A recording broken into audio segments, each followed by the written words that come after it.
पर उम्मीदवार बदल सकती है कांग्रेस। शिवपुरी से वीरेंद्र रघुवंशी के नाम पर मंथन हो रहा है। पिछोर से प्रत्याशी बदलकर केपी सिंह को टिकट दिया जा सकता है और साथ ही सुमावली सीट से प्रत्याशी बदलकर अजय कुशवाहा के टिकट पर मंथन लगातार जारी है। तो कांग्रेस 3 सीटों पर प्रत्याशियों को बदल सकती है, जिसके चलते मंथन लगातार किया जा रहा है। 3 सीटों पर उम्मीदवार बदल सकती है कांग्रेस।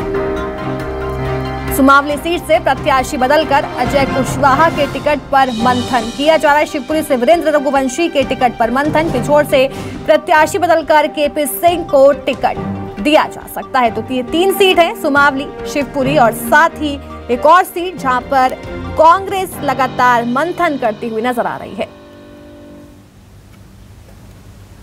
जैसे ही कांग्रेस ने अपनी सूची जारी की है, उसके बाद से ही बगावत और साथ ही विरोध के सुर भी तेज हो गए। मेरे सहयोगी लगातार हमारे साथ बने हुए हैं। शिखिल, देखिए, जब से ही कांग्रेस ने अपनी सूची जारी की है तभी से ही बगावत शुरू हो गई है और साथ ही विरोध भी तेज होता जा रहा है। कहीं टायर जलाए जा रहे हैं। समर्थक जो हैं वो अपने ऊपर डीजल डालकर आत्मदाह करने की चेतावनी भी दे रहे हैं। लेकिन अब 3 सीटों पर कांग्रेस जो है वो मंथन कर रही है। वो कौन कौन सी सीटें हैं और किन किन के नाम पर मुहर लग सकती है? देखिए, निश्चित तौर पर जिस प्रकार से 3 टिकट माफ कीजिएगा, जिस प्रकार से जो कांग्रेस की सूची जारी हुई, कहीं ना कहीं उसे लेकर लगातार विरोध जो है उसके स्वर दिखाई दे रहा है। और अब इसे लेते हुए एक रणनीति जो है वो तैयार की गई थी कि बातचीत की जाएगी, लेकिन बातचीत से जब मसला नहीं निकला तो अब टिकट को बदलने की बातचीत की जा रही है। 3 सीटों की अगर हम बातचीत करते तो तीनों सीटें जो है वो ग्वालियर चंबल संभाग की आती है, जिसमें पहली सीट की बातचीत की जाए शिवपुरी, दूसरी की बातचीत की जाए तो पिछोर और तीसरी की बातचीत की जाए सुमावली। ये 3 सीटें ऐसी हैं जिन पर विचार मंथन जो है वो शुरू हो गया है और प्रत्याशियों के जो टिकट है उनको बदलने की बातचीत की जा रही है। शिवपुरी से अगर बातचीत की जाए तो वीरेंद्र रघुवंशी का नाम जो है वो चर्चा में है और इसके अलावा केपी सिंह की अगर हम बातचीत करें तो पिछोर यानी कांग्रेस के सीनियर लीडरों में इनका नाम आता है।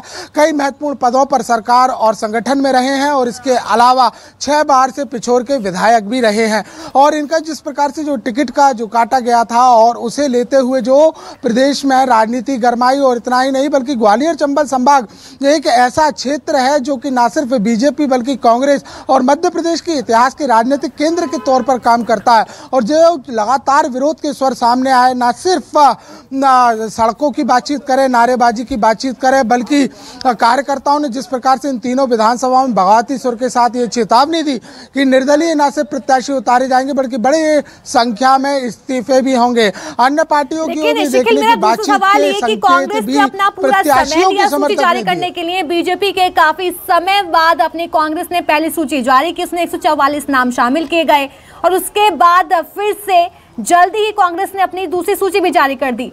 लेकिन इतनी देर से सूची जारी करने के बाद भी लापरवाही कहां देखी गई है कि प्रत्याशियों के नामों का ऐलान पूरे एमपी में उसका विरोध देखा जा रहा है।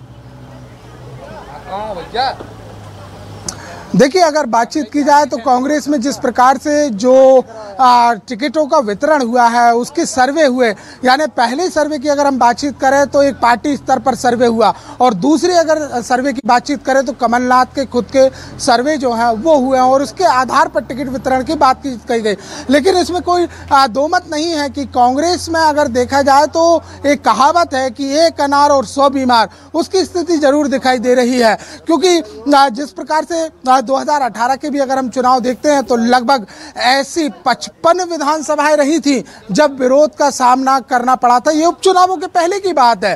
तब उसके बाद अगर अब हम आज देख रहे हैं तो अभी भी एक विरोध के स्वर दिखाई दे रहे हैं। तो इसे यूं कहा जा सकता है कि एक समन्वय की दिक्कत सामने आई है और साफ तौर पर प्रत्याशियों की जो महत्वाकांक्षाएं हैं वो भी बीजेपी से कहीं ज्यादा दिखाई दे रही है।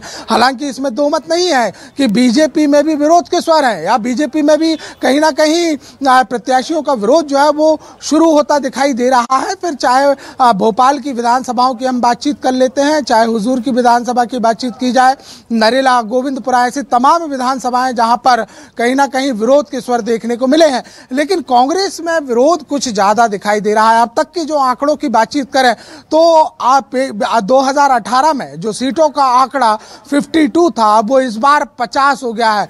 50 पर ये आंकड़ा है जहां पर विरोध अप्रत्यक्ष और प्रत्यक्ष रूप से दिखाई दे रहा है। 18 सीट ऐसी हैं जहां पर सोशल मीडिया के जरिए विरोध प्रदर्शन किया गया और यह बताया गया कि टिकट बदली जानी चाहिए। तो 12 सीट ऐसी हैं जहां पर प्रत्यक्ष रूप से सड़कों पर उतरते हुए